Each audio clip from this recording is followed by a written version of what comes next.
Good morning, American History 2 class. It is week 32, and this week we're going to be looking at the literary movements of the 1920s, American art in the 1920s through the 1940s, 1950s area, Herbert Hoover's presidency, Wall Street in the 1920s, the Great Depression, FDR or Franklin D. Roosevelt's presidency, and the Dust Bowl.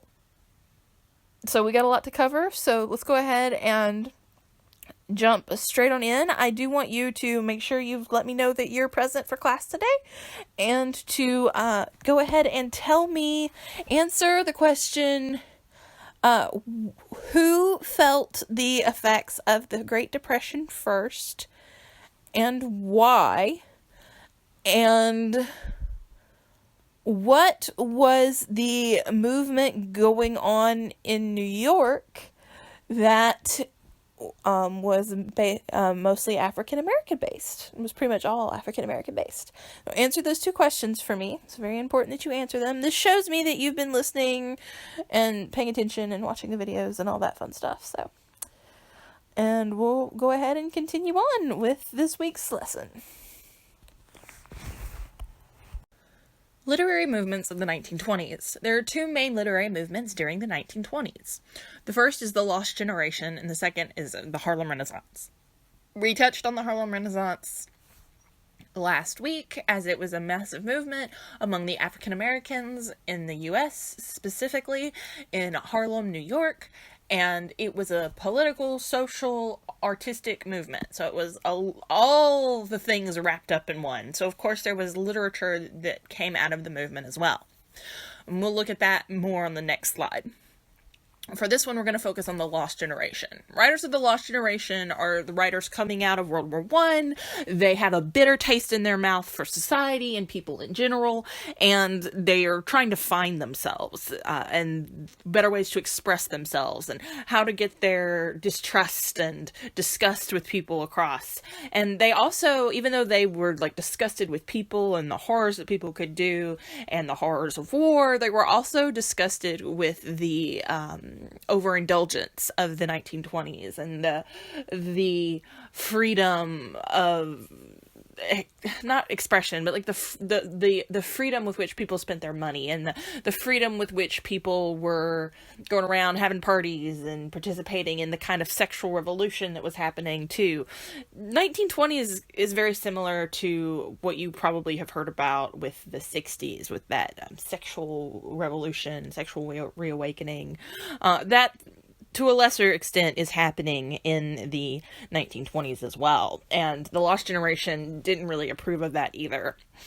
And a lot of the Lost Generation were American-born writers, but they ended up going and traveling a lot, or moving even to Europe, a lot of times Paris. Some of the most notable writers, and I hope you've heard of at least the first one, you've got F. Scott Fitzgerald, who wrote The Great Gatsby and The Side of Paradise. Those were books, if you aren't familiar with them, you should at least be a little bit familiar with The Great Gatsby. We had a movie come out not that many years ago, The Great Gatsby movie. They were all about showing the indulgence of the 1920s and the craziness and the parties and the fun, but they also had an underlying message of why those parties and that craziness and that fun could be bad for society, could be bad for people as a whole, could just not be good. So. Then you have Theodore Dreiser, who wrote An American Tragedy, that talks about war and the life of soldiers after the war in America. So if you remember back from last week and the week before, the presidents weren't letting through that relief bill that would give money to past soldiers from the war who had come back and didn't really have anything, and a lot of them had PTSD and other issues from being in the war and dealing with those horrible conditions from the trenches, if you'll remember. Some of them were also disabled due to wounds they suffered during the war, or even wounds that they suffered from just being in the trenches, such as trench foot, which is where your feet rot in your boots. So the soldiers and the past soldiers don't have it easy coming back from war, and he kind of takes a look at that. And then you have Ernest Hemingway, who wrote a lot more books than are right there, but these are his most notable in the 1920s, which is The Sun Also Rises and A Farewell to Arms. And these are both books that are taking another look at World War I and the horrors that came with it. And then you have a woman writer, Gertrude Stein. 3 Lives and Mother of Us All are her most notable things, and Mother of Us All is actually a musical, or no, it's an opera, sorry. It's an opera, or an operetta. It's not a musical. They're different. I promise you they're different, but... and she's taking a look at the lives of women. Three Lives takes a look at 3 working class women, and Mother of Us All looks at Susan B. Anthony and the work that she did for women, because if you remember correctly, she is the first person to really push and try to get women the right to vote with that amendment that she wrote.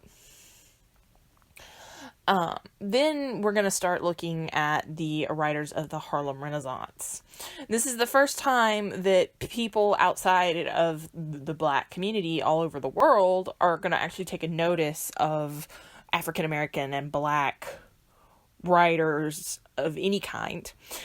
A lot of the writing from the Harlem Renaissance is going to be poetry, but there's also going to be a couple of novelists and some essay-style writing, but most of it's poetry. And it's poetry that focuses a lot on the issues affecting African Americans, as well as some just regular poetry that just talks about things that people like. And we'll look at that on the next slide. Some notable writers of the Harlem Renaissance, we have Langston Hughes. He is the most well-known, most remembered to this day writer of the Harlem Renaissance. You should recognize that name, like that's a pretty well-known name, especially in poetry, if you like any type of poetry.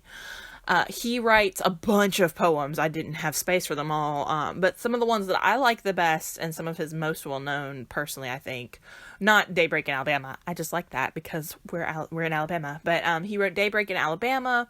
He wrote Harlem, and he wrote Let America Be America Again. And Let America Be America Again isn't what you would think it would be. So I mentioned on the last slide that these poets, these Harlem Renaissance writers, are writing a lot about the issues that face African Americans, which makes sense. You write about what you know. You write about what affects you. Every writer, that's what makes good writing, is to write what you know, what you're familiar with, what interests you, what affects you, what's going on around you in the time period. That's why a lot of our literature, if you look at any literature throughout history, a lot of times it will reflect what is going on in the world around the writer. Because that makes honest writing, which generally makes good writing. Let America Be America Again, though, isn't just Langston Hughes looking at how African Americans are being affected in America, but he's looking at how all Americans are being affected in America. And it's a really powerful poem, and I'm actually going to read it to you. And I want you to think about what he is saying throughout the whole poem, and look at it without the lens of it being a Harlem Renaissance poet or poem. Okay. Let America be America again. Let it be the dream it used to be. Let it be the pioneer on the plain, seeking a home where he himself is free. America never was America to me. Let America be the dream the dreamers dreamed. Let it be the great, strong land of love, where never kings connive nor tyrants scheme, that any man be crushed by one above. It never was America to me.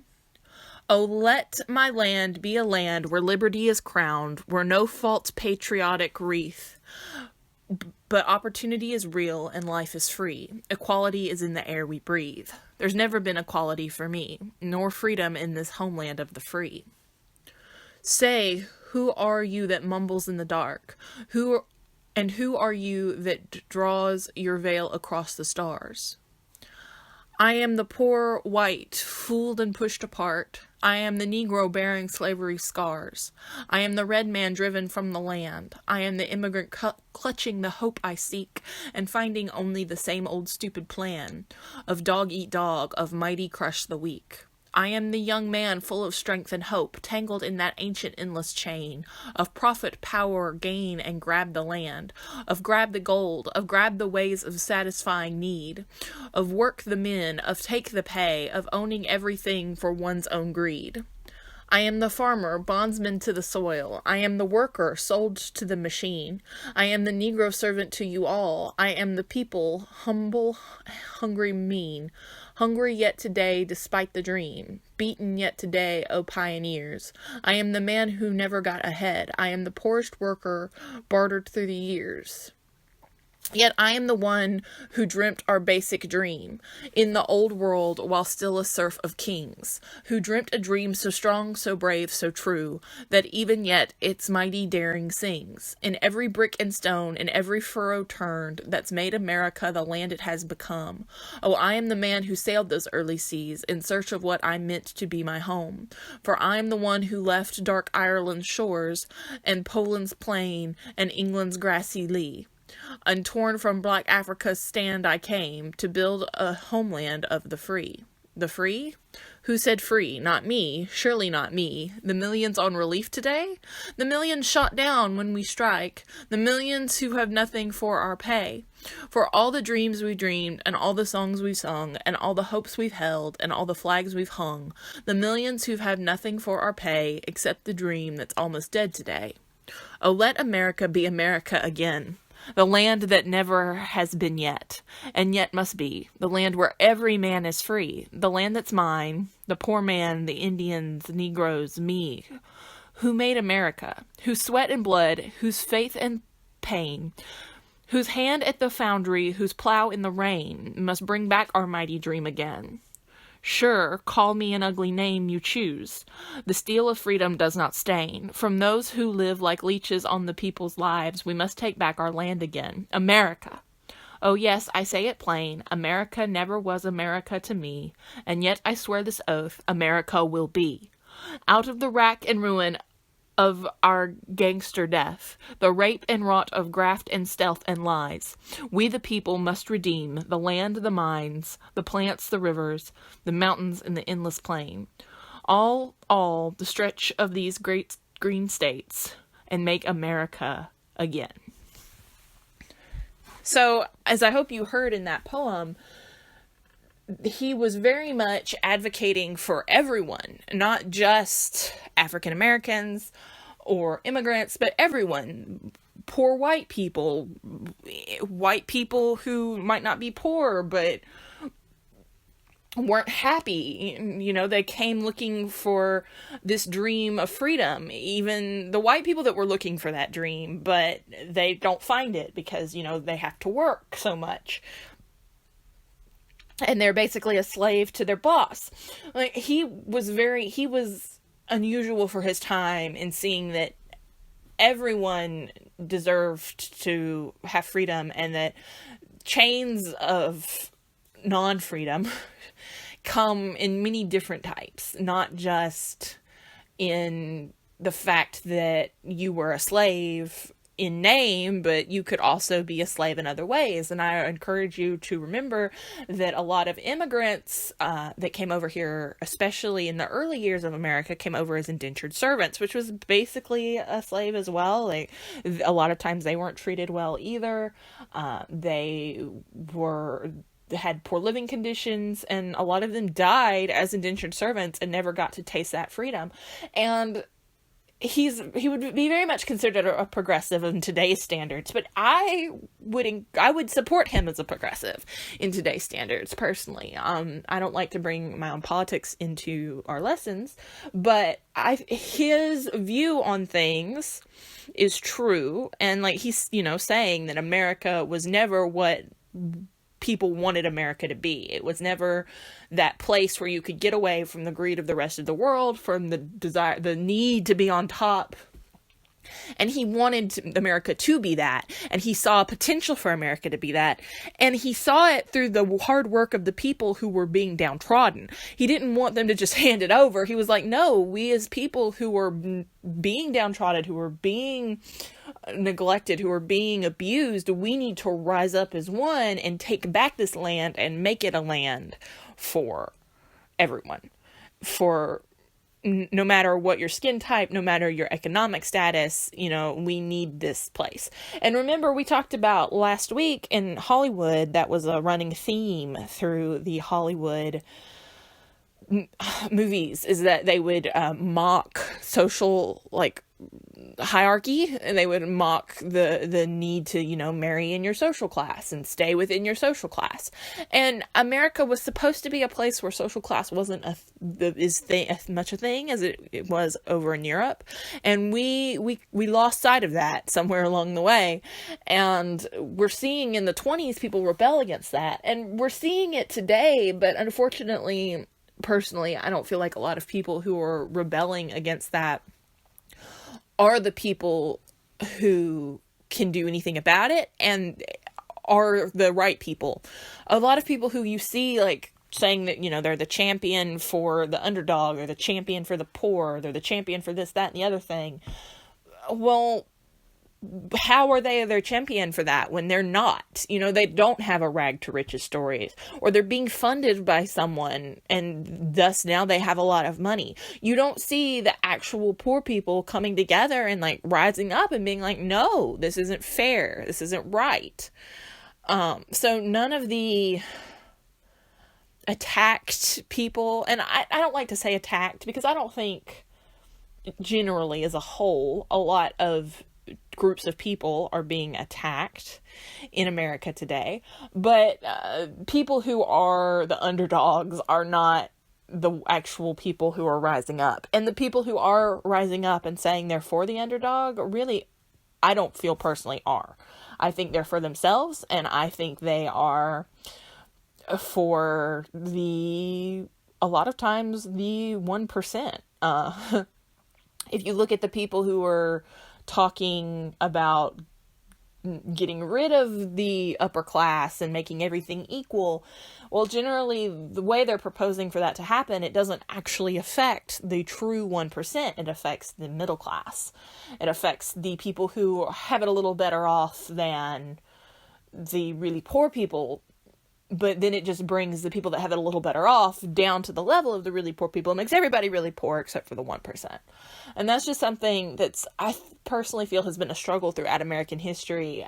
Once we really started to develop, especially once we started to develop into more of a industrial type country, and we started seeing the robber barons, that was the real emergence of the true 1%. I mean, we had always had the 1% sort of, but it was more equally distributed when we were a farming nation, as far as people in general, because you could get portions of land and you could develop money through your farming.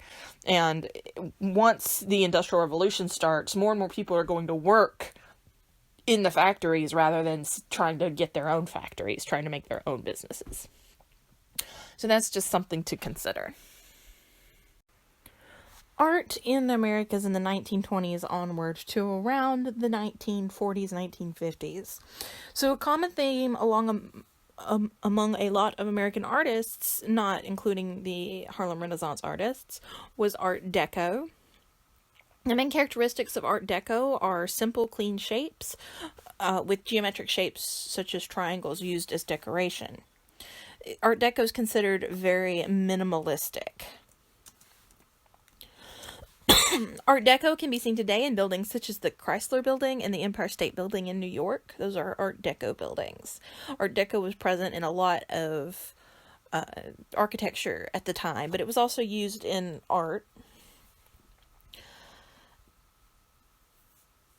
Some other common themes or art styles of the 1920s were precisionism and scene painting regionalism, and these are going to continue on through the 30s as well. So precisionism is a style influenced by Cubanism and Futurism, and is generally based around American industrialization and modernization. Artists that used this style tried to avoid European influence and kept it focused on America. Some of the best known artists of the style are Georgia O'Keeffe, and she did Radiator Building by Night in 1926, and that's the image that you see on this slide. And then we had Edward Hopper, who did Automat 1927, and that will be the slide That will be the painting on the left of the next slide.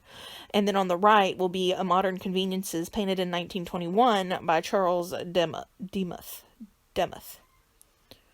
These are we're starting to see more what we consider today modern art develop in these art styles. And as you can see in this painting over here, a lot of clean lines, and obviously it's focused on the nighttime city and the industrial buildings. And you're going to see that on the other slides also. And darker colors too, and very like sharp, clear lines.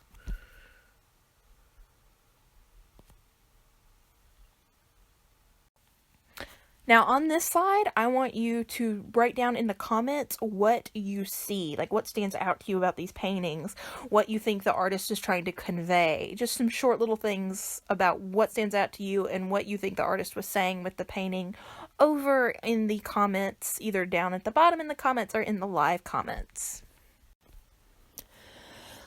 American scenic painting / regionalism as a style theme is most known for having a more natural feel. It's supposed to look more natural, more realistic, less sharp like we saw with the precisionism, but as you can see on the painting on the slide, there's still a good bit of sharpness to the paintings. These paintings are of everyday American life, with more of a focus on that everyday life being on simple people, rural landscapes, farming, small towns. And you gotta remember, even in the 1920s, the farmers were already suffering from the Depression, even though it hadn't really hit officially yet, because the stock market hadn't officially crashed. The farmers are still dealing with the effects of the Depression early. So we see some of that captured in this art style. Some of the most well-known artists of this style / theme are Grant Wood, who did American Gothic, and granted, he did this painting in 1930. He did some paintings in 1920, but I wanted to include this one because you are probably familiar with this one. This is one of the most well-known paintings, one of the most well-known American paintings. So, Thomas Hart Benton, who did a self-portrait with Rita in 1924. That'll be the painting on the left of the next slide. And then John Stewart Curry, who did Tornado over Kansas in 1929. That'll be the painting on the right side of the next slide. Again, we're still seeing sharp angles. It's not what we're used to seeing if you think back to the art that we looked at before. And people are taking a bit more front and center in this art than they were before. And even though these new styles of art are being created and are becoming more popular, it's important to note that realistic painters such as George Lucas were still popular as well. They were still being purchased. They were still known. In fact, they were probably more well-known than these more modern painters were, and their art's going to be more well-known later. Another style of art also being created is this art of photography, and some people won't say that that's an art, but it is definitely an art, especially back then with all the stuff you had to do with the older film. So we're seeing photography start to grow and become this own style of art, and that is growing in popularity due thanks partially to plastic-based films, which made the art of photography a little bit easier. Granted, it's not like it is today with digital pictures and all that. Like, you still had film that you had to get developed, and the developing was a process, but that was part of the art style for several artists. Some famous photographers from the 1920s are Ansel Adams, who you're going to see not on the next slide, but the slide after that, his Nevada Falls that he did in 1930 on the left, and then Man Ray, and he's a big name with photography, and he did a photo of Peggy Guggenheim in 1924, and that's going to be on the right, not the next slide, but the slide after that. And there, so you will obviously tell the difference between the photography and the paintings on the next two slides. Now on this slide, I want you to write down in the comments what you see, like what stands out to you about these paintings, what you think the artist is trying to convey. Just some short little things about what stands out to you and what you think the artist was saying with the painting over in the comments, either down at the bottom in the comments or in the live comments.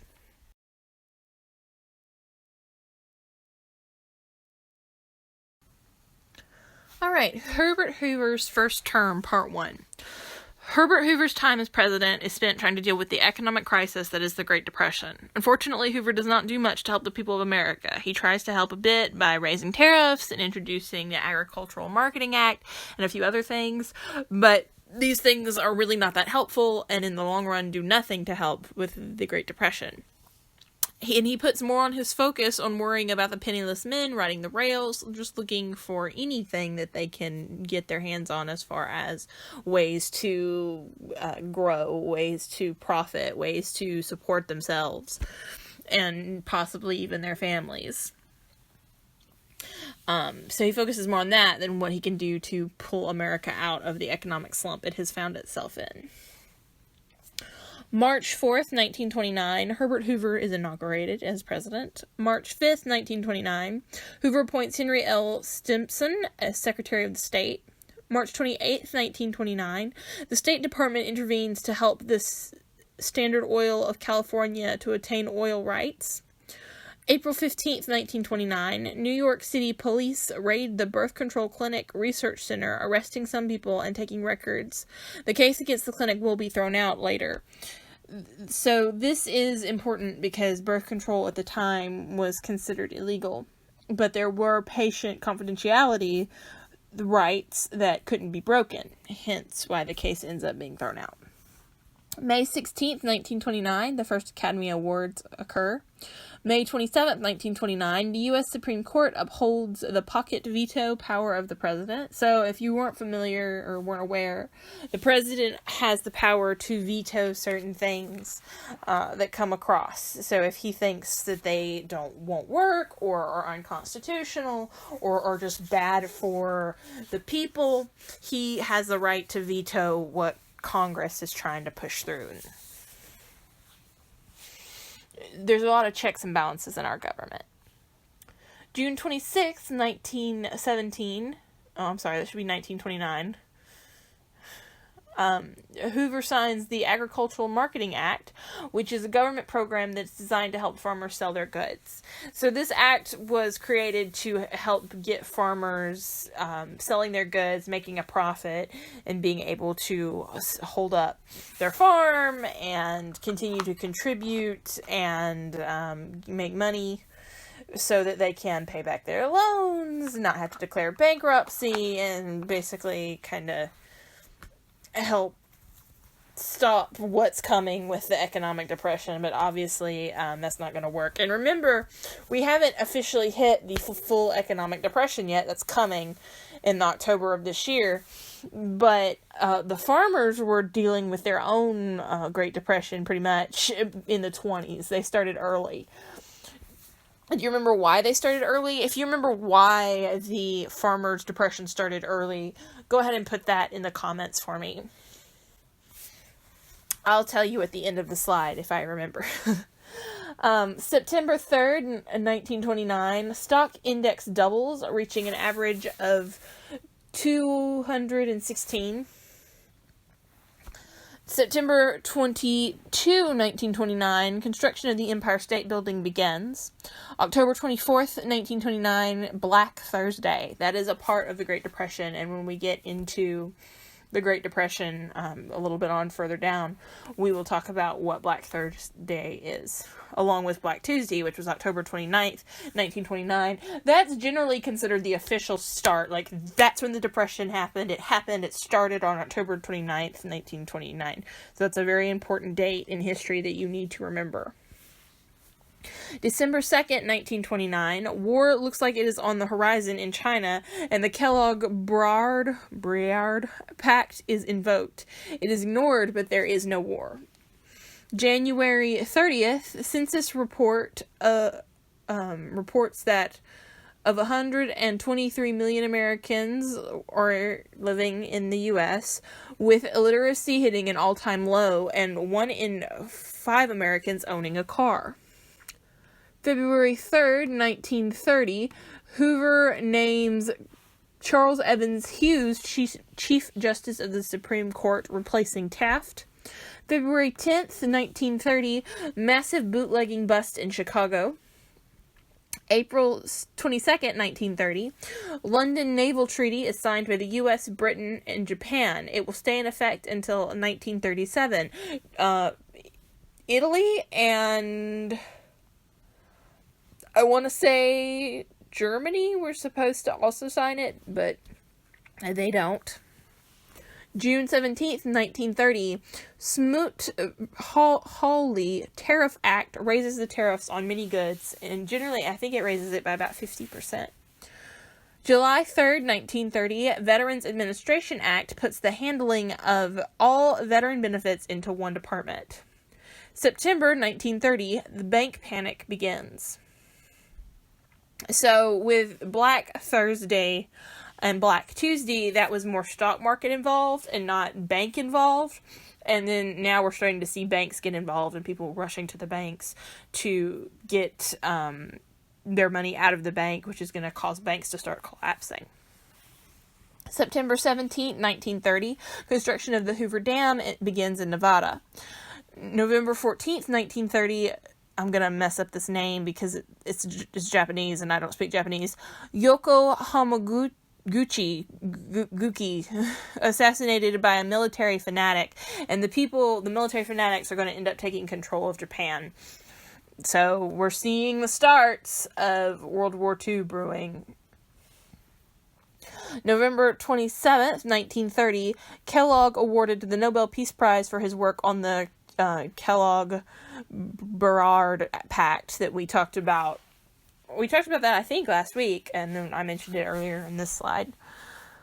December 2nd, 1930, Hoover asks for Congress to help with funding public works. A week later, they agree. So the funding of the public works is going to give funding so that the U.S. government can build more public works, and the public works being built are going to create more jobs for people. So this is another one of Hoover's attempts to try to help stabilize the economy.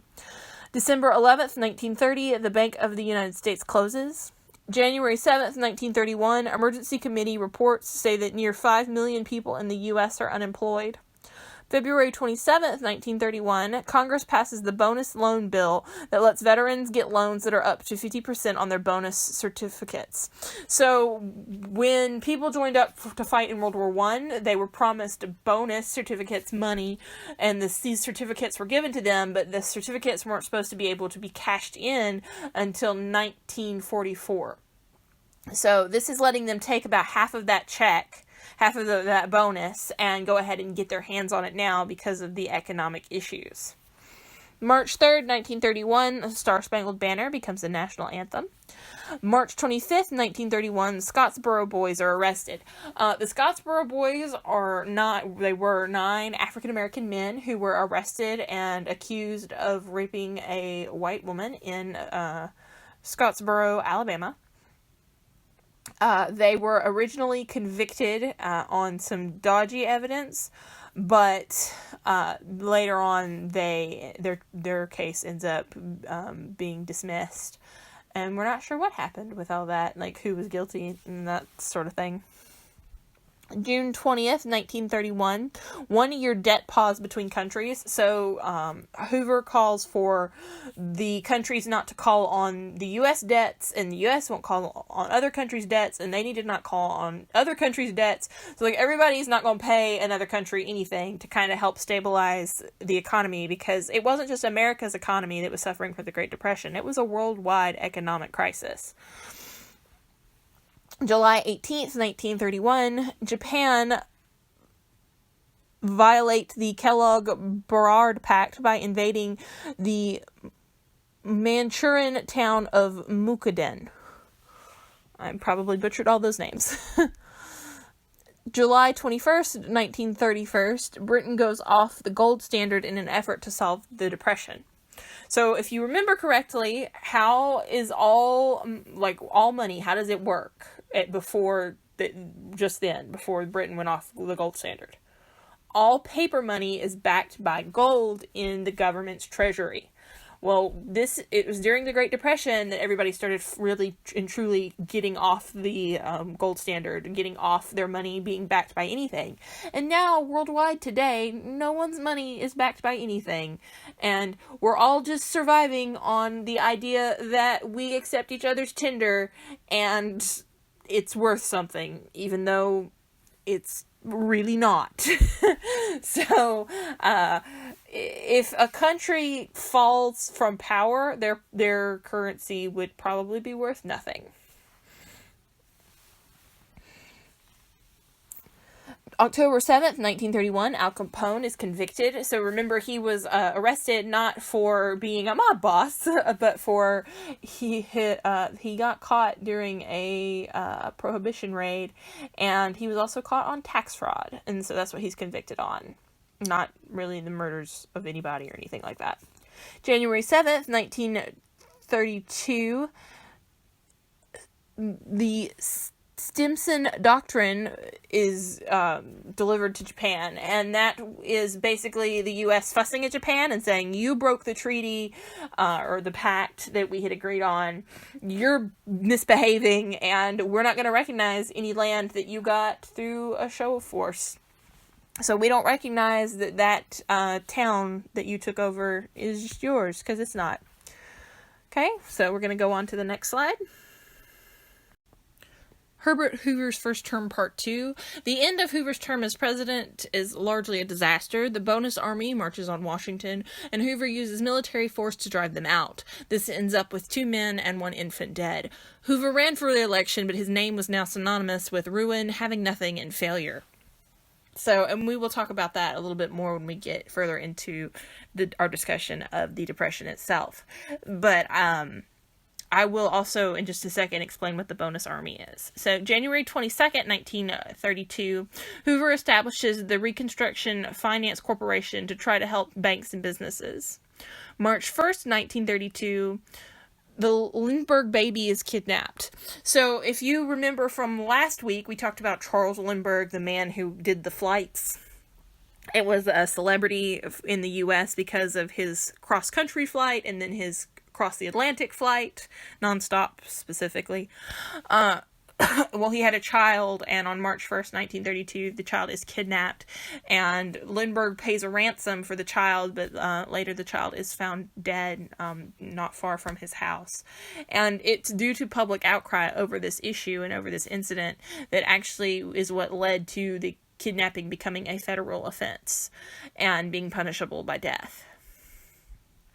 May 20th, 1932, Amelia Earhart completes her flight across the Atlantic Ocean. That made her the first woman to complete a flight across the Atlantic Ocean by herself. May through July 1932, the Bonus Army is in Washington. So in May of 1932, the Bonus Army marches into Washington, starts setting up shanty towns. And if you don't know what shanty towns are, you will learn about them a little bit on down in the lesson when we get to the Great Depression, because they were very common during the Great Depression. They're one of the markers of the Great Depression. When you think Great Depression, you should think shantytown. So they start setting up shanty towns all around the capital and start setting up camps in abandoned buildings. And they want their... They didn't call themselves the Bonus Army, but they're called the Bonus Army, like in the media. They want their bonuses. So I think I mentioned earlier, I did, that the people who were in the army were promised those bonus checks. Well, the bonus army is marching on Washington, protesting and saying, we want our checks now. We need our checks now. Like, things are bad. Give us our money. We worked for it. We earned it. We deserve it. We need it. And they're going to be there from May until July. And then in July, Hoover's going to actually send military forces out to push the bonus army. I've used quotations around the bonus army. To push them out of Washington. And that's going to kill the 2 men and the 1 infant. And it's very sad. And it's just because people were so desperate to feed their families or themselves. You know, people were losing everything due to the Great Depression, and that money would have really helped a lot of people. So July 2nd, 1932, Democrats nominate FDR, Franklin Delano Roosevelt.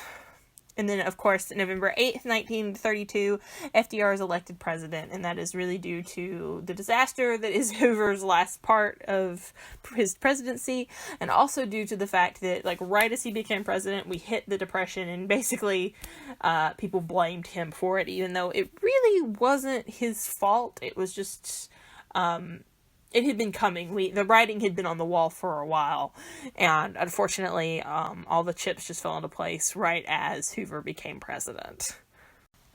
Okay, to understand the Great Depression and the reasons behind the Great Depression and what was going on before the Great Depression, it's very important that you understand what was going on before the Depression in Wall Street in the 1920s. So we're going to take a look at that now. Wall Street in the 1920s, the stock market just keeps going up and up and up. It seems like there's no end in sight for how high it can go. People are ecstatic. They're happy. They have full faith in the stock market. They don't think anything's going to go wrong. They think everything's going to be fine. And they're not worried. And they have optimism and hope, even if that wasn't necessarily backed up by facts. But everything's looking good, and we call this a bullish economy. So it's known as a bullish economy. Just a little heads up there for you. But there are signs of trouble, and either people are turning a blind eye to it, which, you know, if you've been in a difficult situation, that's not something you want to see. Like, things are good, but you see the writing on the wall, but you don't really want to see it, so you kind of ignore it. That does happen, and we're not sure if that's what happened, or if people really didn't see this, and we're seeing it now with hindsight that we have, the understanding of our history that we have. It could be a combination of the two. But either way, there are some warning signs that we're about to look at here. So some of the banks are failing due to bad loans, especially with farmers. Remember, again, I've mentioned this, I know you're probably sick of hearing it, but farmers in the 1920s were already struggling. Do you know why they were struggling? Do you remember why they were struggling? If you remember, go ahead and put it over on the side. Oh, and I asked you that question that I did not answer on the last slide. And I can't remember what that question was. Not the last slide, but the slide before that. I'll have probably answered it over in the live comments. So, sorry guys. I will remember to tell you about the farmers. I will. I'm gonna remember. Alright. So banks are failing due to bad loans, especially bad loans given to farmers. And like the people didn't mean for the loans to be bad, but they don't have money, so they can't pay their loans back. Real estate speculations are going bad.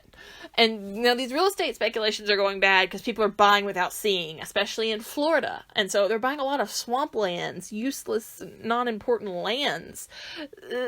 So they're buying them, it's called buying sight unseen. You haven't gone to the land, you haven't looked it over, you don't know what you're purchasing, but you're just going ahead and purchasing it because the economy's great, it's fun, money, we got money to burn. Not really. A lot of investors are buying stocks on margins. Now, I have a really complicated description of what that means because you can't find an easy description of what on margins means. But basically, before I go into that description, that's probably going to make your head explode because it makes my head explode. It means basically doing it on a loan. So people are taking out money to buy stocks with the understanding that they're going to buy the stocks when the stocks are low, sell the stocks high, make more money than they need to make to pay back their loans so that they earn a nice profit with it. Basically. So taking out loans to buy stocks. Not a good idea. Never, ever a good idea. So here's the more convoluted description. So on margin means that you pay a percentage of the stocks you want to buy, but you buy the rest and then gamble that you will sell the stocks for more than you paid for making you a good bit of money and then paying back the person that is holding the rest of the stocks you wanted. So, loan. Okay. Moving on.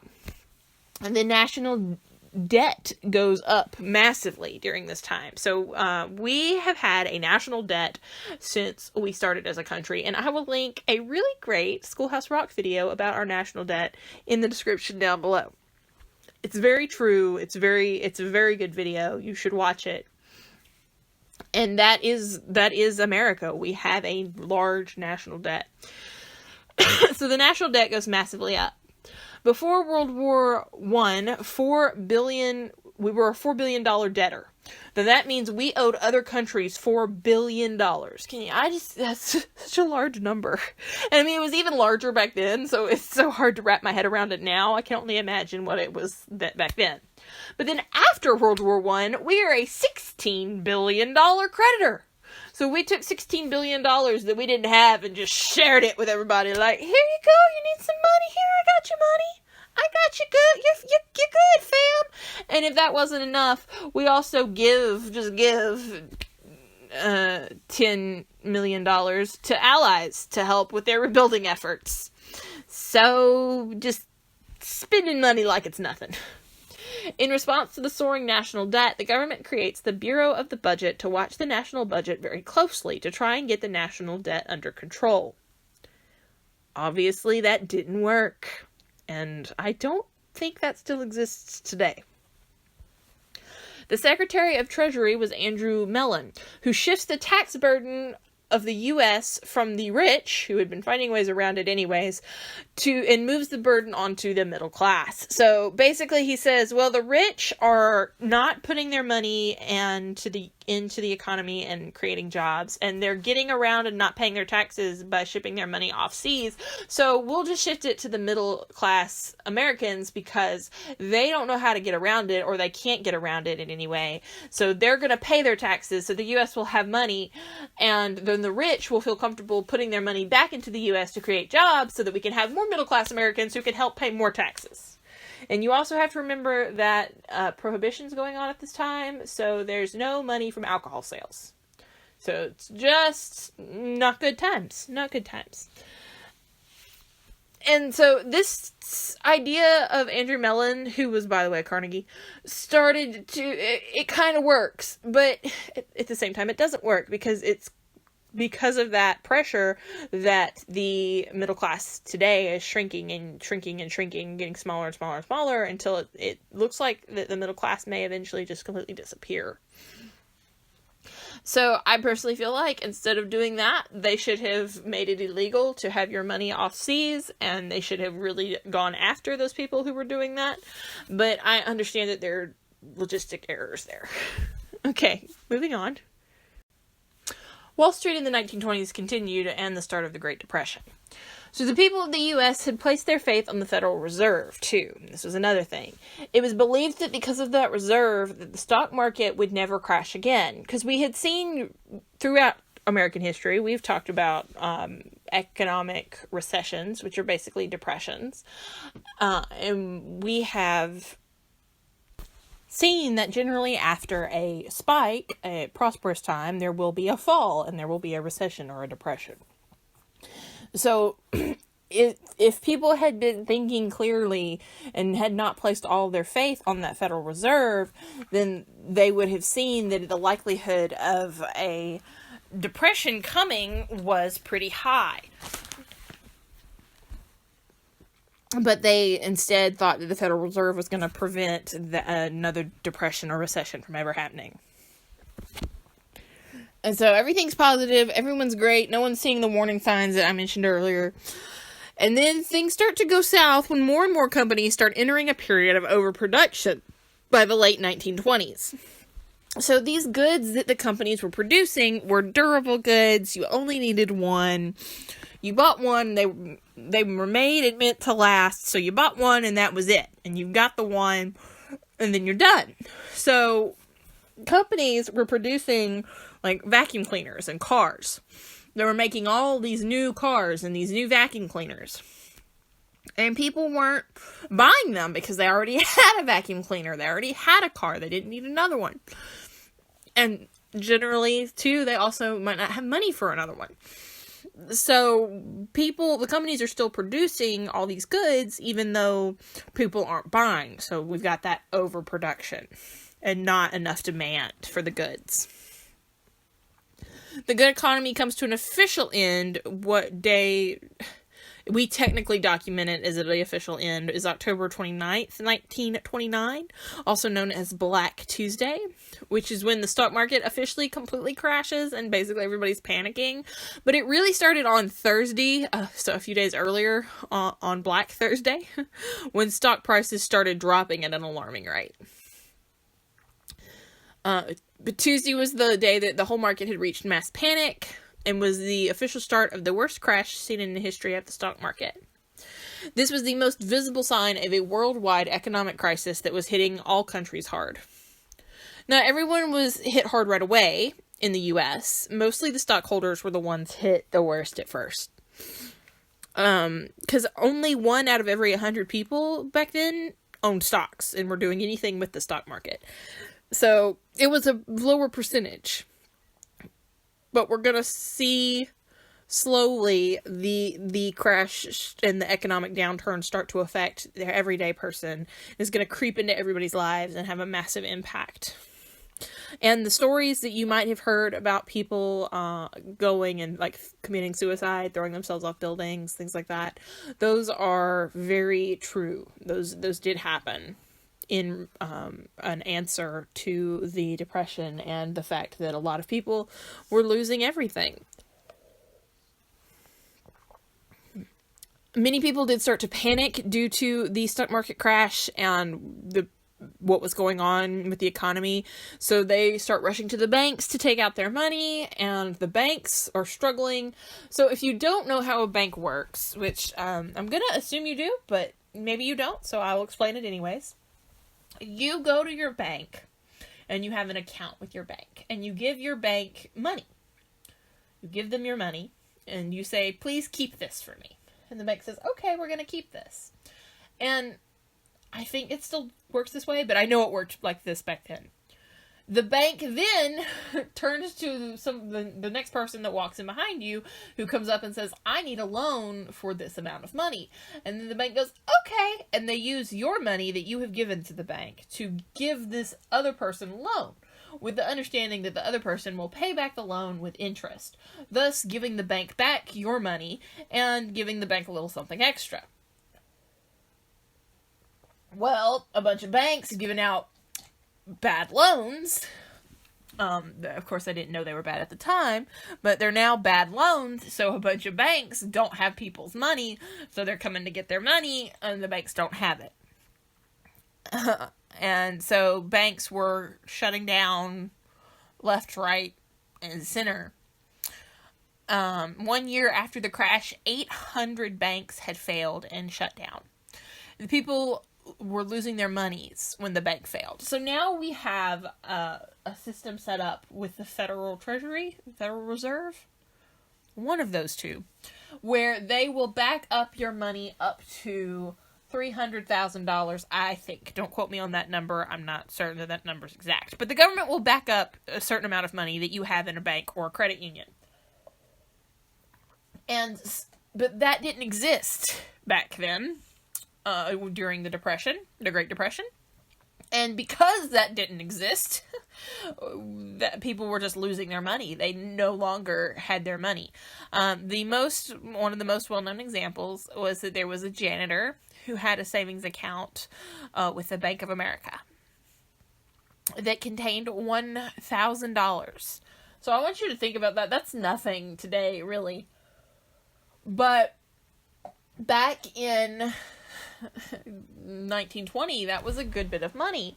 And it had taken that janitor 40 years to save that much money. And he went to the bank and he stood outside the closed, shut, locked down bank, and he banged on the walls and the doors and the windows and for 2 days in the pouring rain, just wanting to get his money. And it eventually occurred to him that he was never ever going to see that money. And at the realization that he was never going to get any of that money back, he went back to where he lived and he hung himself. And he was just one of many people who felt that suicide was the only option they could take at this time due to the economic crisis.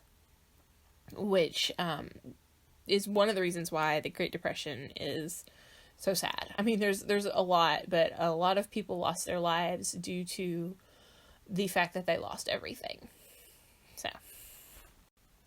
Okay, so continuing on with the Great Depression, every day after the stock market crash, more and more people were laid off because, so the stock market crashed, so big companies, big investors didn't have money, so they couldn't pay their employees, and so, if at all, or sometimes they couldn't pay them what they normally paid them, but sometimes they couldn't pay them at all.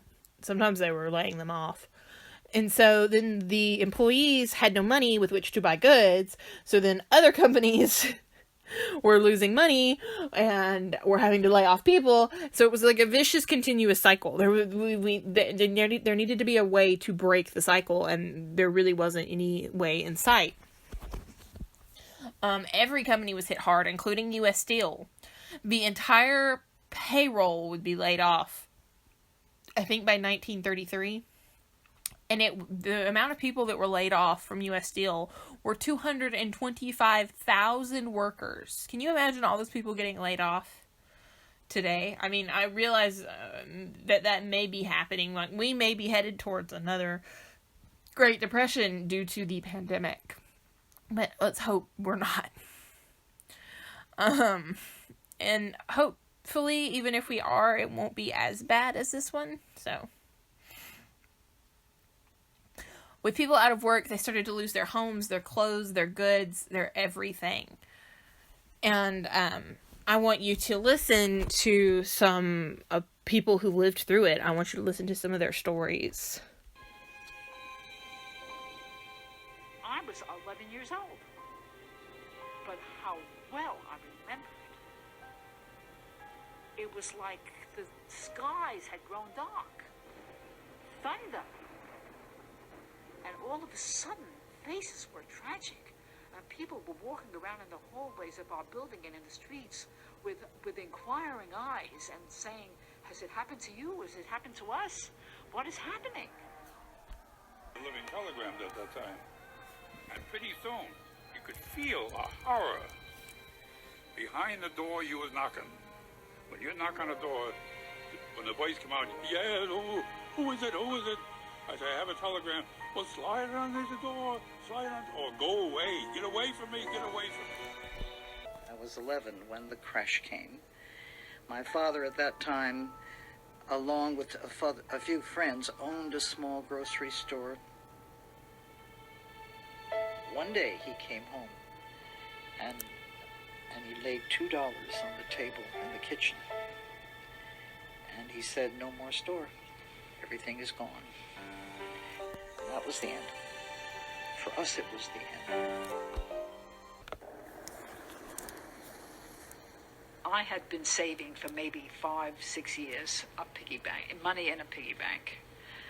Nickels, pennies, dimes the most. It turns out that I was the only one in the family that had any money. Because one day I came home and I grabbed hold of my piggy bank just to give it a shake.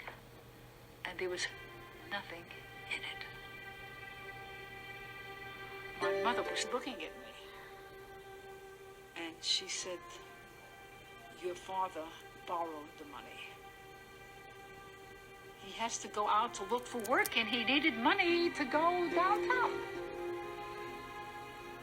He came home and I didn't say anything, but my face was swollen with tears. My eyes were blinking with tears. And my father took me in his arms and he said, I'm sorry. I had to have the money. But it's a loan. I'll pay it back to you. He never did. He never did. My family had exhausted all its credit with the local merchants. And on one occasion, my father came home and asked what was for dinner that night, and my mother said, there's nothing. How could that be? How could there be nothing? It was one of the few times in my life that I was fearful for myself. I remember my brother and I and my mother just couldn't stand to see it happen. So we left my father there to face the auctioneers. When we came home that evening and we met my father, who told us, yes, the house was sold. It was gone. And everything that we had had was no longer ours. The land was gone, the house was gone. And we had 30 days in which time to move out. And my mother sat on the side of the bed and cried. It was the first time I'd ever seen her cry.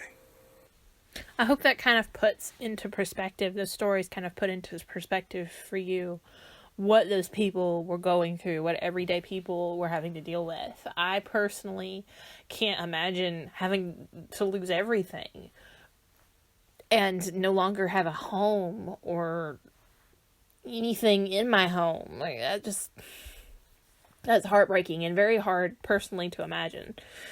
So soon, and as you heard, soon people didn't even have food to eat. Like people were starving because of this depression. People did not blame the government. The people of America at this time were different. They were a different breed. They were a different sort of people. They blamed themselves, a lot of them. They, said, I'm the reason that my family is like this, that I'm like this. I failed in the American system. And really, it was like a bunch of dominoes. You'd knock one over, and if you have them all lined up just right, they all fall. That's pretty much what the Great Depression was. So, the stock market crashed, and it was the first domino, and it just started knocking over more and more, which just caused everyone to suffer. And it really was no one's fault in the long run. It just was. As people, we like to look for someone to blame, an explanation. Sometimes there just isn't any. Sometimes things just are. And I really don't personally think that there was anything that the U.S. could have done to have prevented it. Now, there are things they could have done that would have made the situation better. But there was nothing that would have completely, I don't think, stopped the Great Depression. Things that people the government provides today that are flawed as they are, but can still be useful, they didn't exist back then. There was no Social Security or unemployment or welfare or anything like that. You were truly on your own back then, and people back then didn't really have an I don't want to say understanding. Like, they understood the government to a certain extent, but they didn't really interact with it. They didn't have a reason or a purpose to interact with the government directly. And remember, we kind of have fallen back into that laissez-faire business practices. Things are just, the government's more hands-off, and the Great Depression is going to prompt the government to get more involved, and I don't know if it's a good thing or a bad thing. Because it's easy for people who are bad to manipulate power. If you give an inch, have you heard that saying, give an inch, take a mile? People in power tend to do that, which is why I'm hesitant to say that the programs that we're going to talk about later on were good.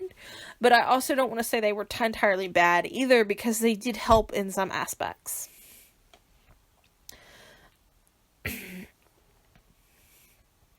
So a lot of the people were trying to get by how they could. And often a lot of people would come together into things called shanty towns. And shanty towns were little communities that were set up around cities or wherever.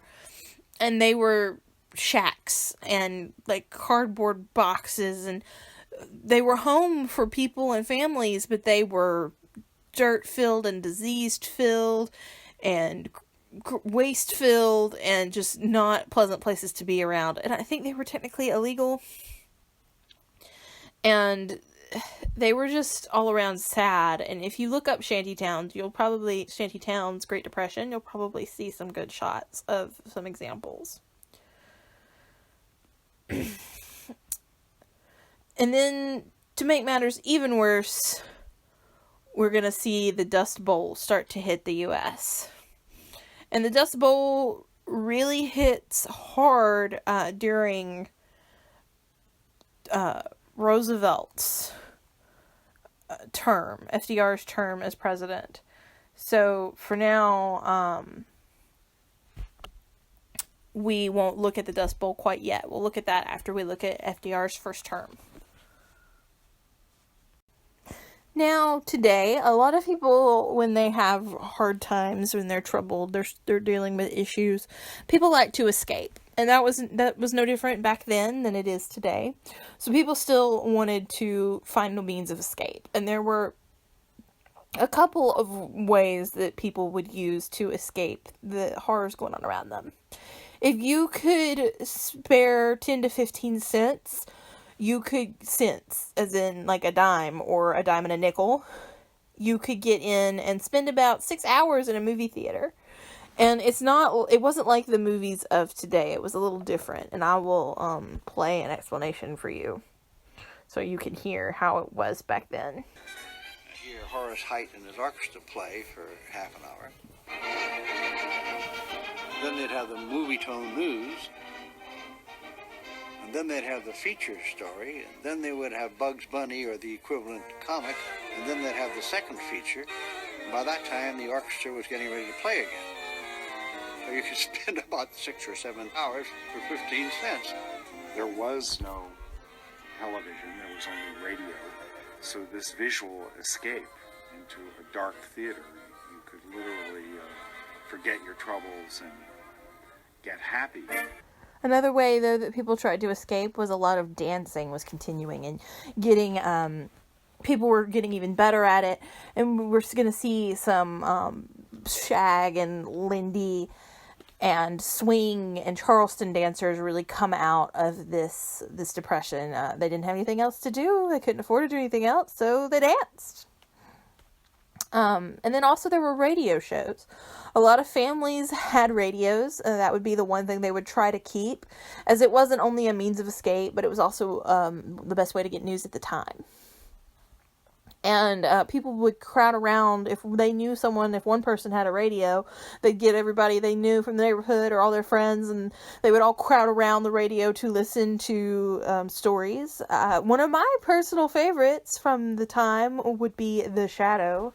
I'll play a little bit of that for you. What evil lurks in the hearts of men? The shadow knows. So since there was no TV, you would instead listen to shows that were similar to like what you might watch on TV, but instead it was all audio on the radio. And these shows would include all sorts of things, especially Foley sounds. And Foley sounds are the creation of sounds that you would hear in different events, different things, different environments, when you're doing different things. But they're created on a sound stage, like on a stage with a mic, by doing certain things, like opening and closing a little mini door, or jumping on a cardboard box, or pulling wood, like a strip of wood off of something. You know, all these elaborate sounds that now, you know, you can just find the sounds like online or Google them. But back then, that wasn't so much a thing, and instead they had the Foley, which is really cool, and you should look into it if you have any interest in learning more about that. So, a lot of people who had nothing left would wander around the country, just looking for anything that could help them out. A job, even if it was temporary, better times. A lot of people wanted to go to California because Hollywood was still kind of happening at the time. So they saw that as like the golden land, the promised land almost. So a lot of the way these people were traveling was by riding the rails. So riding the rails is hopping on a train that's leaving a station, riding the train until it gets close to its next station, and then hopping off the train before it pulls into the station so you don't get caught. It's very dangerous, and it was also very illegal. A lot of times the people that would ride rails would get caught and get arrested. And Hoover was really worried about this right now, so, or not right now, but like right then in history, the president, Herbert Hoover, was really worried about it, and so he sent people undercover to ride the rails and kind of find out how dangerous these people riding the rails were, because a lot of them were men, in their, like, from 12 to 50, and so he was worried about these marauding bands of men, but really, they were just trying to find opportunity. They really weren't, for the most part, out looking for trouble. Then there was writing on the wall that the America might be headed towards a revolution because of the bad conditions that were caused by this depression. And Hoover, he tried to do some things, as we saw in the last slide, but really he should have tried to do a bit more personally. And he was more concerned about the people, like, doing a revolution or rising up against the government or causing problems, causing mischief, than he was about, like, let's look for a solution. His attention was too divided. And then, so because of these desperate times going on in America, not only did they travel the country, but a lot of Americans actually started to leave America and go over to Europe and go overseas looking for more opportunities. And a lot of them actually went to the Soviet Union and went to kind of further communism. And that's because communism kind of looked like a paradise at this time, because there were a lot of jobs, there was a lot of opportunity, but you could never really get anywhere. You could never grow in communism, and people get in power that are corrupt, and then they take over and they kind of ruin communism. Communism as an idea is a lovely idea, same as socialism. It's great. Everyone shares everything, equal wealth, equal everything. Everything's great, wonderful, rosy. We'll all sit in a circle and sing Kumbaya. But that's never what happens, because people are evil. And I'm gonna be like the opposite of a romantic, because romantics believe that people were inherently good and it was society that made them evil and they just needed to be in nature. No, people are inherently, a lot of times, not good. I wouldn't say like pure evil or anything like that, but they are greedy. I mean, look at the way that people have lived their lives for hundreds of thousands of years. Since people were around doing stuff, they've been conquering each other and fighting each other and trying to claim stuff for themselves. That's just human nature. And I'm not going to say that that's necessarily evil. Like, I wouldn't call that evil. I would just call that human nature. But it doesn't, it's destructive in politics, especially if you're trying to have a communist or a socialist idea. And it's just, people are miserable, no one owns anything, the government gives you stuff to do until they take it away. Like, it's a very rocky foundation to have a government. But during times like the Great Depression, during times of horrible economic issues, I could see why people might think that socialism, communism would be a really great thing for them. But things weren't just bad in the U.S. Things were bad across the whole world. But the worst, right next to the U.S., was Germany. And we kind of talked about Germany, what happened with Germany after World War I. They had to pay a lot of reparations, specifically to France. And then if they didn't pay the full amount in the right amount of time, then France would claim the Rhine, which was a resource, oil, and other resource-rich area of Germany. And then Germany would get upset about it. And the U.S. kind of tried to step in and stop that from going on. but didn't have great success with that. And Germany, trying to just get out of the hole that it has found itself in, started printing us a whole bunch of money trying to pay France back. And that massively lowers the worth of German money. And so there's there are images and pictures of people lighting their stoves by burning money because it was worth so little because of what Germany was doing. And that's a thing that we have to worry about in the US now, today. Like, if you make too much money, if you basically just print money with nothing to back it up, then that money isn't worth anything, and it raises, you see inflation, basically. So, because of all this bad stuff going on in Germany, there were riots and violence, and people were dying, and people were starving because they didn't even have money for bread. And then there's no stability of any kind until we start seeing these military people marching in the streets. And they promise stability, and they promise economic growth, and they promise jobs. And these people were the Nazis, led by Hitler. And it was very easy for the people of Germany to see Hitler as their savior, and to see Hitler as a godsend and a thing that was going to fix all their problems. And Hitler is going to hold to his promise, and he is going to give people jobs and really fix the German economy, but at a massive cost, obviously, with World War II.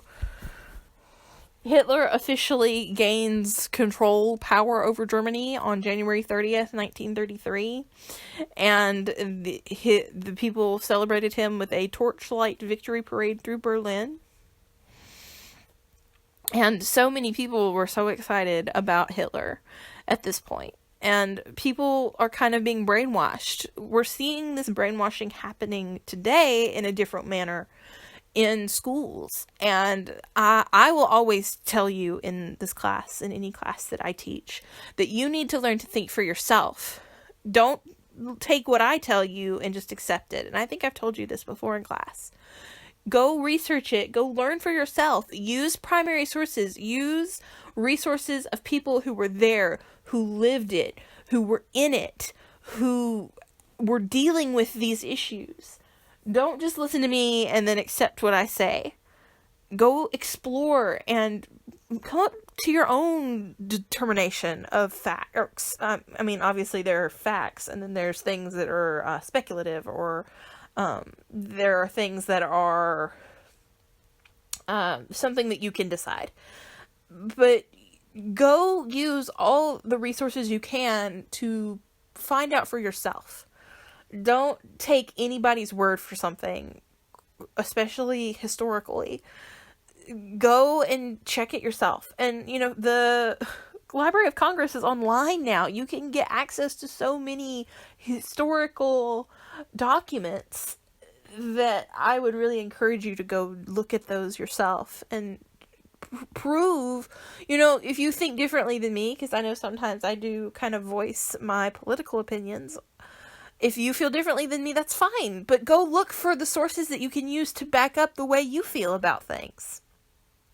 You know, don't be like the people that are just, well, I said it so it's right, you know. Don't be like that. Have facts and evidence to back up your argument, because that will make you a stronger person, that will make you have a stronger leg to stand on, and that will show that you have really thought about what our history is, and like what our country's been through, and what would be best for our country, and what we need to do as a country to be the best that we can be. Because remember, history, we're always doomed to repeat it if we don't learn from it. And you can't learn from it if you don't know it, and if you don't really study it. So I really encourage you to do some of that on your own. Okay, enough of me getting distracted. So sorry about that little rant. It's just, I don't want you to leave yourself open to brainwashing, which is what happened in Germany, and it's what's happening now in the US. So I don't guard yourself against that, basically.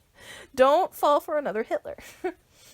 In 1932, in America, it was time for another election in November, and Hoover was blamed for the cause of the Depression. His name was used throughout the country for things such as shanty towns, which became known as Hoovervilles, newspapers, which became known as Hoover blankets, and empty pockets, which became known as Hoover flags. So it should be pretty obvious to you who's going to win the election.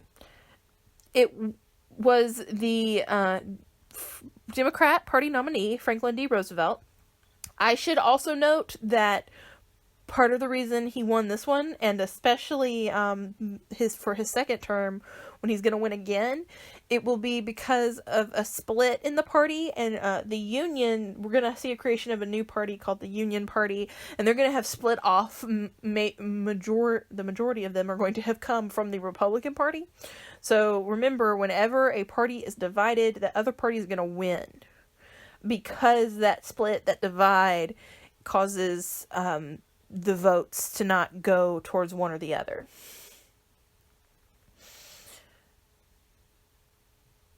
Franklin D. Roosevelt won the election on the promise of a New Deal for the American people, although no one, not even he, really knew what that New Deal was going to look like.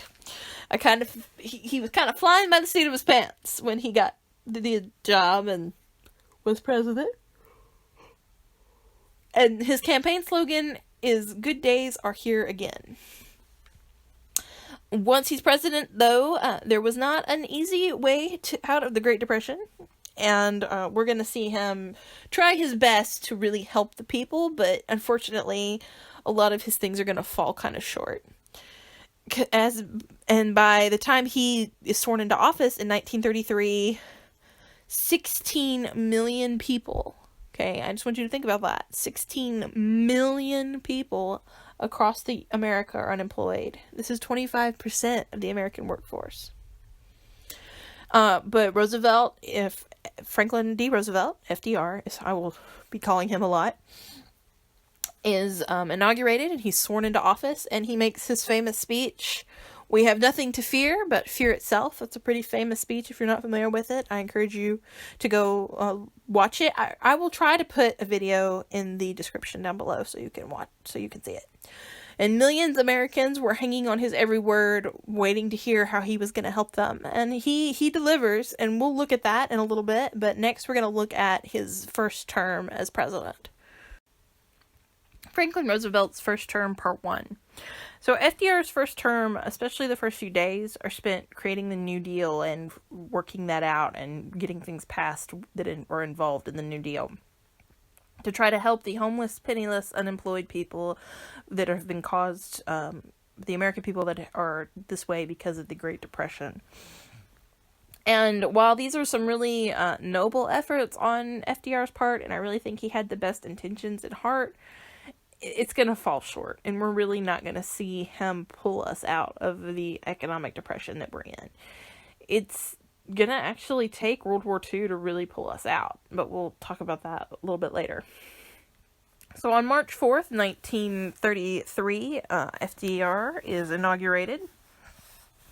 On March 5th, 1933, Roosevelt declares a 4-day bank holiday, and this was kind of to stop the panicked people from running to the banks and pulling out all their money and banks crashing, and it was also to get some money to the banks that had given out bad loans. Well, they weren't bad at the time, but they're bad now. March 6, 1933, First Lady Eleanor Roosevelt holds the first ever lady press conference to which only women reporters are allowed to come. March 9th, 1933, Congress meets, beginning what is later known as Roosevelt's 100 Days, and push through many of FDR's New Deal ideas and plans. March 12th, 1933, FDR delivers his first fireside chat radio address to the nation. March 13th, 1933, Congress passes the Reforestation Relief Act. So that act was going to create more jobs, because it was going to create jobs for people doing things in the national parks and doing things across the country in different areas of the country, kind of helping to preserve nature, but also helping to expand things such as highways and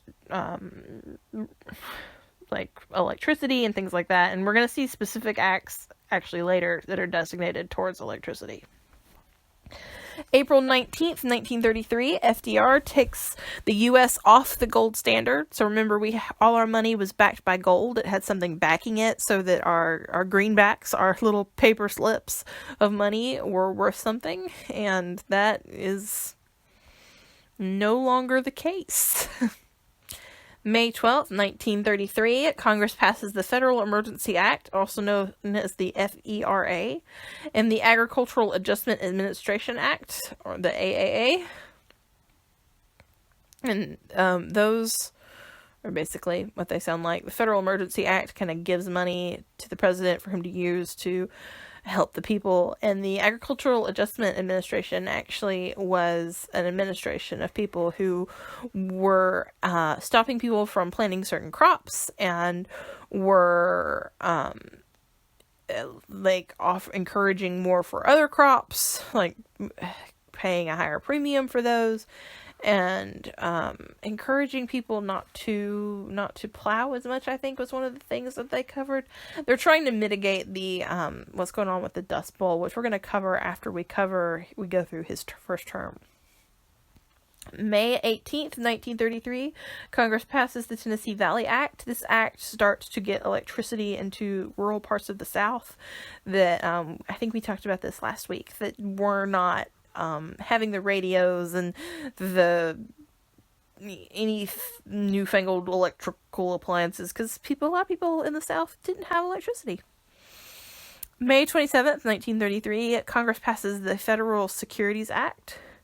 May 16th, 1933, the end of the 100 days, and Congress passes the National Industry Recovery Act, NIRA, and the Public Works Administration, PWA, and the National Recovery Administration, NRA. Which some of those may sound familiar to you, because some of those are still around today. July 27th, 1933, the London Economy Conference of most major countries meets to discuss the Depression, but accomplishes very little. August 5th, 1933, it accomplished very little because the countries couldn't agree on the best course of action to kind of pull the world out of this economic depression. August 5th, 1933, FDR establishes the National Labor Board, which gives unions the right to exist and fight for their rights. So that's a massive win for labor unions. The president's saying that they're okay as long as they're kind of peaceful, that the National Labor Board is supposed to help the unions negotiate their rights, peacefully. So negotiate what they want, but in a peaceful manner. October 13, 1933, tensions with Germany as they pull from the Disarmament Conference and the League of Nations. November 8, 1933, FDR establishes the Civil Works Administration, led by Harry Hopkins, by executive order in hopes of giving 4 million Americans employment. If you don't know what executive order is, it kind of overrules Congress. Like it says Congress doesn't have a say in this, like I'm just doing it. That's what the executive order is for the president, basically. November 16th, 1933, FDR announces plans for the U.S. to establish diplomatic relations between the U.S. and the USSR, Russia. December 5th, 1913, prohibition is ended in the U.S. So they're going to start seeing, the U.S. is going to start seeing some tax money come in from all the distillers who are going to be opening back up. But this is also going to open up some jobs for people and just help out all around. December 6, 1933, a federal judge, John M. Woolsey, lifts the ban on James Joyce's book, Ulysses. January 30th, 1934, Congress passes the Gold Reserve Act. February 1st, 1934, FDR signs the Farm Mortgage Refinancing Act. February 2nd, 1934, FDR established the Export-Import Bank to try and encourage U.S. and foreign country trade by executive order. March 15th, 1934, Ford shows confidence in the economy again by starting to pay half of his workers $5 a day as minimum wage again. March 3rd, 1934, Congress passes the Tydings-McDuffie Act guaranteeing Philippine independence. April 12th, 1934, the Senate looks into profits of arms manufacturers from the war. So they look into how much arm manufacturers and dealers made and see that it's a massive amount and don't like that. So they're like, nope, we're going to be isolationists now, because it's going to be a common theme running through this. And that's probably part of the reason I personally feel that we had to wait for Japan to make the first move during World War II before we could get into the war. April 28, 1934, FDR signs the Homeowners Loan Act, which is supposed to stimulate the building of more houses. May 10th, 1934, one of the worst dust storms of the Dust Bowl hits the U.S., covering 6 states. June 6, 1934, FDR signs the Securities Exchange Act, which creates the Securities Exchange Commission, or SEC. June 12, 1934, Congress passes the Reciprocal Trade Agreement. June 19, 1934, Congress passes the Communications Act, creating the Federal Communications Commission, or FCC, which just basically regulates movies, television, radio. There wasn't really television at this point. It was mostly radio. But anyways, that's all monitored now by the government. June 29th, 1934, FDR signs 2 bills into law, the Federal Farm Bankruptcy Act and the National Housing Act, which creates the Federal Housing Administration. July 1934, numerous strikes from laborers across the country. July 22nd, 1934, John Dillinger is listed as public enemy number 1 by the FBI and is shot and killed by them. November 6, 1934, Democrats gain control over the House and the Senate. Okay, and continuing on with Franklin Roosevelt's first term.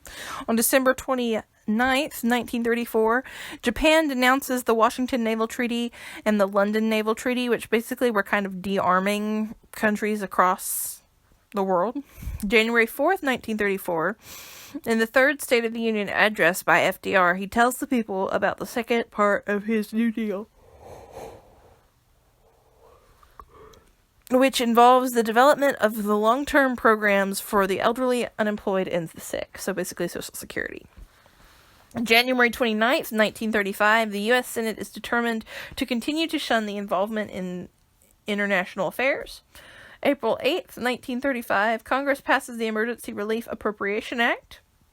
April 27th, 1935, Congress establishes the Soil Conservation Service, which is to try to, again, mitigate the Dust Bowl. May 6th, 1935, FDR establishes the Work Progress Administration, or WPA.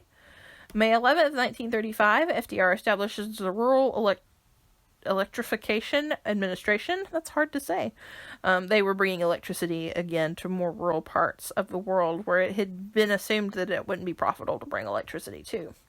May 27th, 1935, the Supreme Court rules that National Industrial Recovery Act was unconstitutional in the Schleswig Poultry Corporation versus the U.S., so that's a major blow to FDR and all the progress he's making. July 5th, 1935, FDR signs the National Labor Relations Act, thus creating the National Labor Relations Board. August 14th, 1935, FDR signs the Social Security Act. August 30th, 1935, Congress passes the Revenue Act, which is going to take some of the tax burden away from the middle class and put it back on the rich. And we're going to see,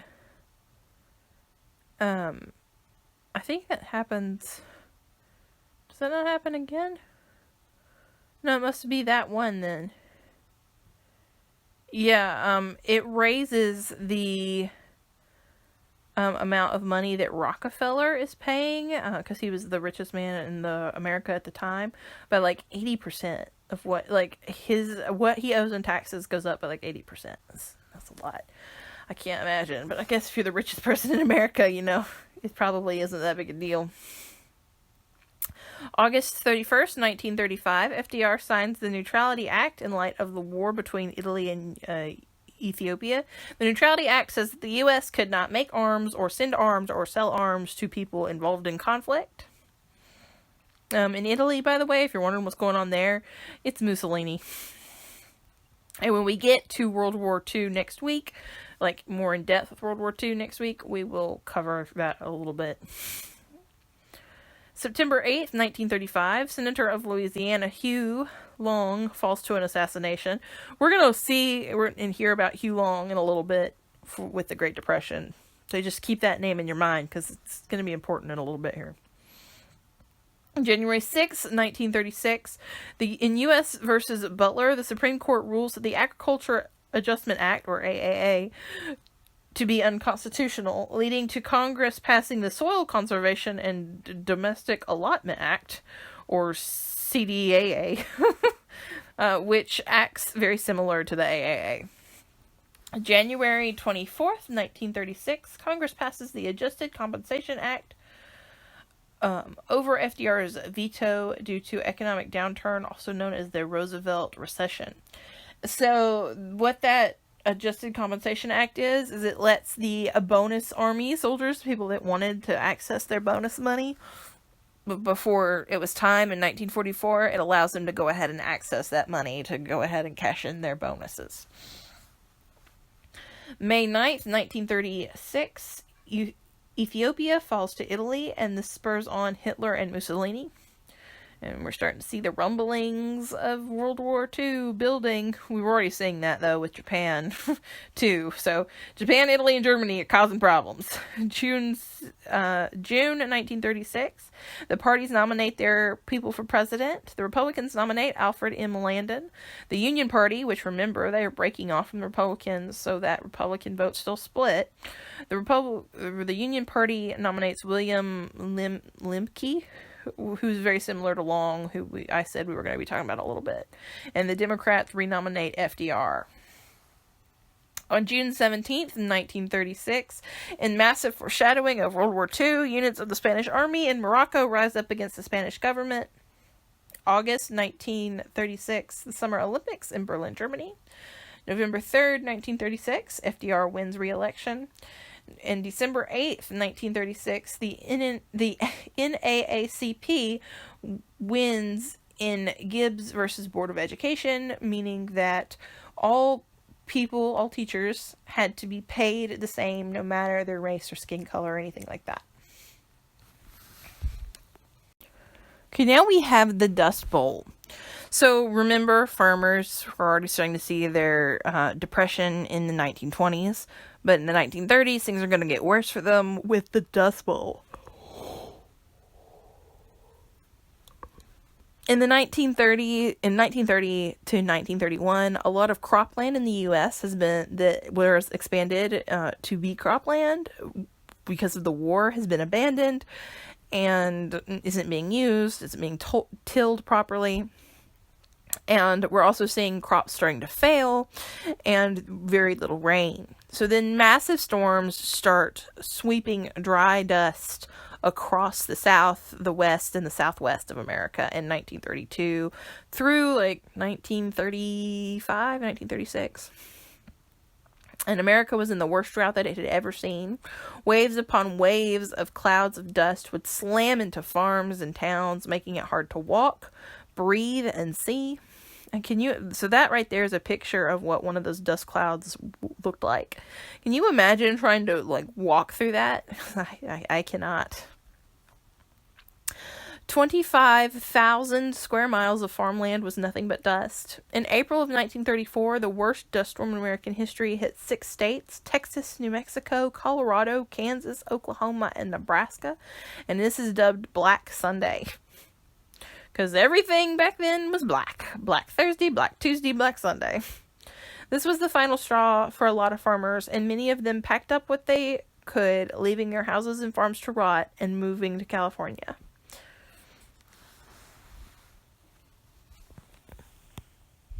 Continuing our look at the Great Depression, obviously we were seeing that FDR was acting quickly once he was president. He shut down the banks across the U.S. and rushed them some currency, and then the banks reopened. Deposits were starting to be more and larger than withdrawals most of the time. But this was only the start, as we saw with FDR's time as president. He started to send money to the farmers and putting people on the government payroll. And it's important to note again that this was a massive change in the way of life for the everyday people, because the government was being more and more invested in the everyday person's everyday life, which they had never really been involved in before. And this is giving the government a larger role in American life, and it's debatable as to whether or not that role is a good role. FDR helped millions, but there were still millions more that were having a hard time, and they're starting to, they got optimistic, and now they're kind of starting to think that maybe, the Great Depression is doomed to last forever, and they're never going to get out of it. FDR had said that workers had the right to unionize, as we talked about, and in 1934, docks were closed all around the country for a massive strike. However, business owners were still very anti-union, and sometimes today unions are not a good thing. They're bad things, and they can destroy small-town businesses, but sometimes they're good. It just depends on the union and why it's being held. For example, if you're being really overworked or paid really poorly, then a union can be a good thing. Or if your working conditions are awful, again, a union can be a good thing. But if you're really just kind of greedy, which we're seeing some unions be just people's greed, then the unions tend to be not as good. And I think I may have mentioned that earlier in the year when we talked about unions and the start of unions. But anyways, just say it again. Some of the unions during this strike turned violent, the most notable one being in San Francisco, where 2 men were shot and killed, and it's assumed that they were shot by the police, but it was never made certain that that's what happened. 50,000 people turned up for the funeral of the 2 men who were killed during the strike, and then the people of San Francisco were hot and ready for change, so all businesses stopped running in sympathy for the union, saying that they weren't going to do anything until the strikers, dock workers, got what they were asking for. And if any of the companies or businesses didn't want to shut down, didn't want to not work, or have their income coming in, they would kind of be pressured by the union to not work, to not be available, which I personally think is kind of scummy. That's one of the scummy things that came from all that. So for 4 days, San Francisco laid quiet until the strike was won on the behalf of the union, and they got pretty much all their demands. And this is just encouraging more unions to kind of pop up and start happening, and more strikes to start happening across the country. With a total of, in 1934, 1,800 strikes happening across America.